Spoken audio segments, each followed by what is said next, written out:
So, it's been a long while. I haven't recorded a video in probably around 8 months. So this is my first video that I've actually recorded since then. I wouldn't even hazard a guess as to what that was. But I think my last vlog was one of the New York vlogs, and the last video that was released was around 6 months ago, which was one of the music videos. Now, a lot has changed since then. As everybody will know, UK lockdown, world lockdown, COVID-19, a lot has changed.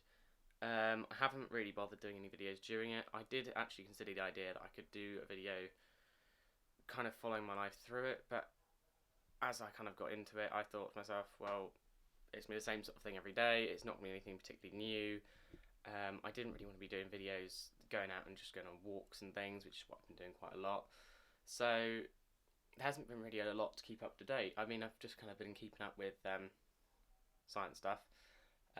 As I did that video a long time ago, showing my collection of radioactive items and then my chemistry collection and everything, since the UK lockdown started, I mean, I had 2 days notice, less than 2 days notice to leave school. So that was quite tough, and obviously that was the same for quite a lot of people in the UK. But yeah, obviously that was quite tough. And then leaving school, I thought to myself, well, what can I do between now and college, which I start in about 4 days? And I just thought, well, keep up with what I love doing and, you know, build up my collection more. So over that time, I have basically quadrupled, if not more, my collection. And yeah, that has grown a lot.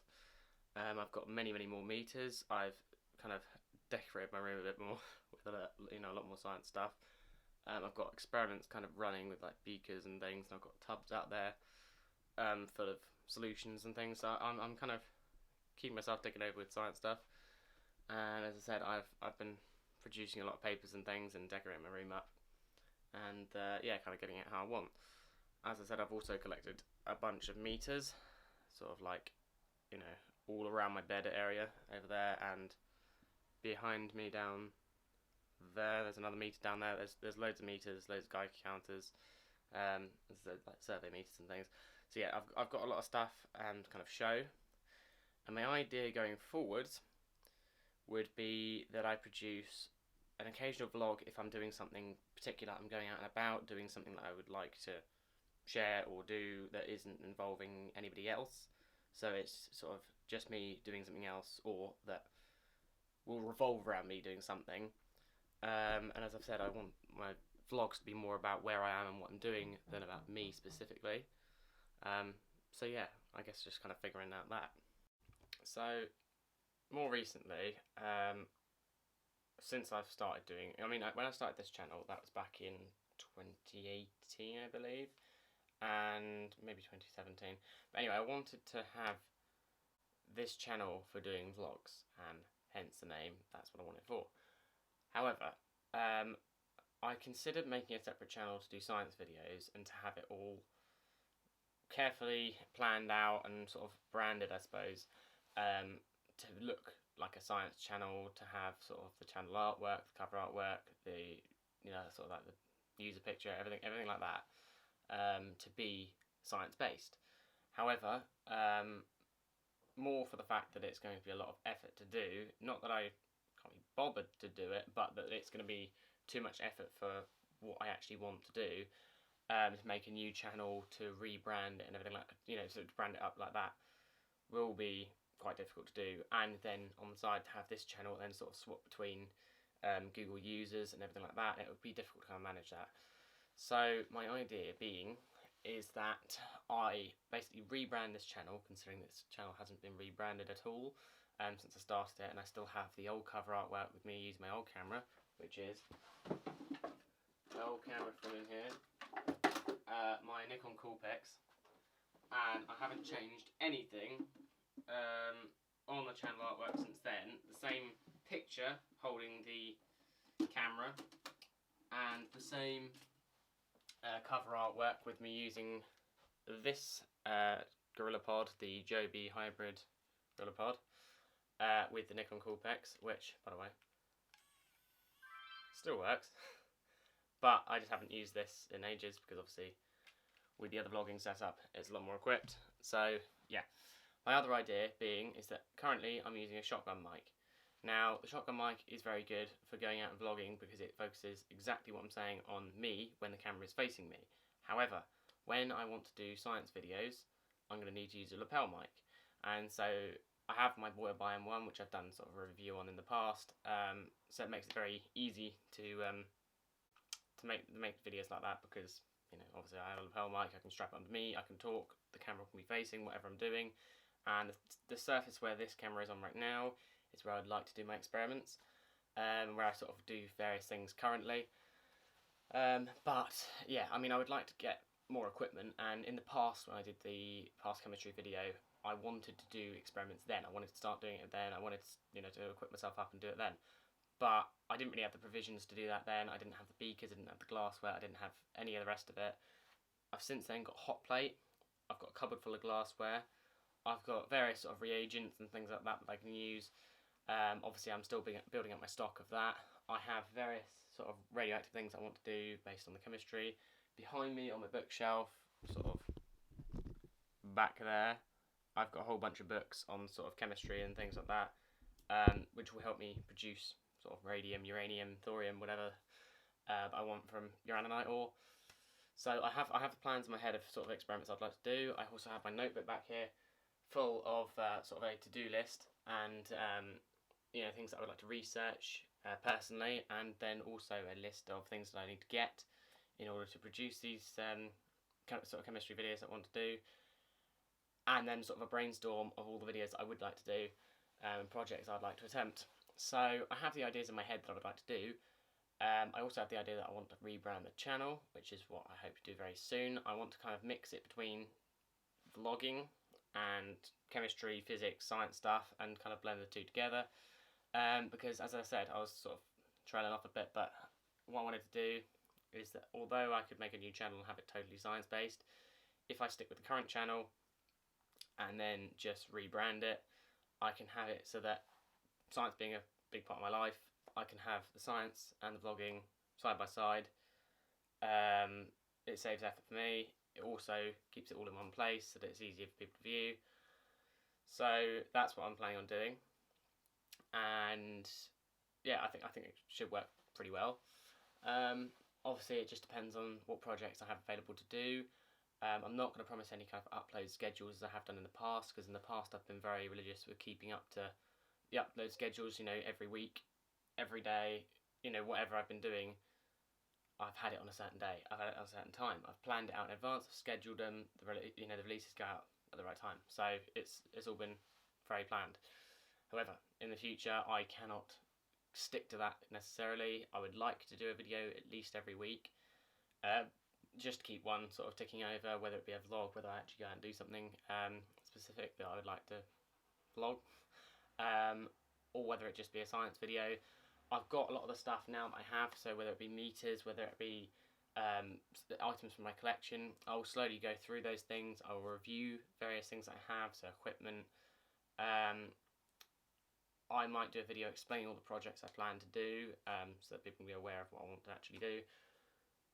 I have my, as I said, my box of items out there, all lead lined. I'll show you that in a moment. Obviously, the lead lining I had in the past, it was the shoebox. I still keep everything in shoe boxes because it's easy to lead line. So yeah, but I'm got my shoebox out there. The one I had previously was just sort of lift up lid, silver foil all over, the notice on the outside saying that things were radioactive, and it had sort of rocks along the base of it so the radiation didn't come downwards, particularly basic irradiation. And then I had lead at the front facing, because I had it in my wardrobe, I had the lead facing this way so that no or very minimal gamma could come out of that. And then I sort of wrapped everything like thorium lantern mantles in aluminium foil so that I'd receive very minimal, if at all, beta doses. And at first, when I first received the thorium mantles, as I'll explain in the thorium mantle video, but very briefly, that was my most active sample for a little while. And when I first unpackaged it and I was trying to wrap it in aluminium foil, I hadn't really researched the proper shielding, and so I was just sort of wrapping it more and more sheets of aluminium, not really realising about the thickness of them.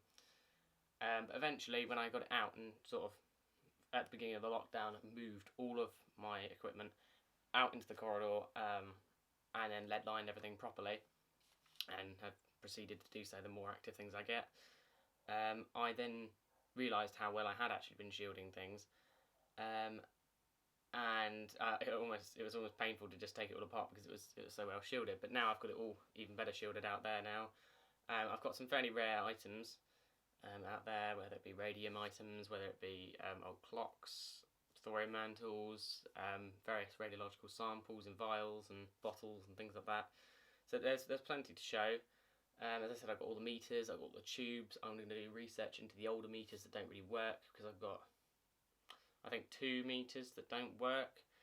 No, 3. I've got a guide counter which doesn't work as well, but that's a different reason. But yeah, I've got 2 old meters, both from the 1950s, sort of Cold War British meters, that don't work, and they need some sort of restorations to get them working. So I might do a video on each of those and sort of research the history behind them, and I'll do that for each of the meters I get. I mean, for example, I've got a very well-known meter, which is the CDV 700, and I've got the Model 5. So yeah, I'm going to do sort of a review and a information video on this and the whole sort of CDV series, or CDV 700 series. And it's got like a check source on the other side, radioactive. Yeah, there's a lot to go through. So I will be doing all that at some point. I also need to clear up some of this stuff. But yeah, I mean, there's a lot that I've got planned and a lot that I need to do. But yeah, I think that any updates, like the videos I actually intend to do, science experiments, that will come in a later video. But for now, I'll just show you a few of the things I want to do, things I'm currently doing, like literally right here, right now. So yeah. So at the moment, I know you won't be able to hear me that well because the shotgun mic is facing the wrong way. This is why I want the lapel mic, so I can hear me better. But right now, I've got stuff that I'm vialing up here, and I will be selling on eBay very shortly with all of this stuff. There's a load of vial samples in there, some radiological samples out there that I need some info on, hence the Office for Nuclear Regulation papers down here. So yeah, there's a lot that I need to sort of run through, but yeah, I'm sort of vialing up at that moment, so there'll be an information video on that when I eventually get around to selling some stuff on eBay, so maybe you guys can go and buy some of it. That's up to you, and whether you're interested in it, but obviously that's one of the things I'm working on at the moment. And the other thing is that currently, this is how I have my samples stored. So there's the radiological samples I want to sell down there, and then the rest of this is all sort of lead-lined containers, and these are all full of various radiological samples. The most active ones are sort of back there, so they're against the wall, so they're not leaching through into anything else. And they're lead lined all on the sides, like around here. That one, it says high activity, not too bad. But that one there is probably the highest activity, so it's got lead literally all over it. I've got probably around 50-60 kilograms of lead around that box. So it's all very well shielded. So yeah, no need to worry. I've also got some nice weights down there, concrete weights. They're sort of shielding it as well, so it's all very well shielded. But yeah, I'll be running through that sometime soon with all the samples and showing them off. So I think that's all of what I particularly wanted to say. As I said, any more information will come in later videos regarding what videos I actually want to produce, how are we doing them, what are we doing. That'll come in a later video. But I hope you guys enjoyed this video, and yeah, I'll talk to you guys in the next one.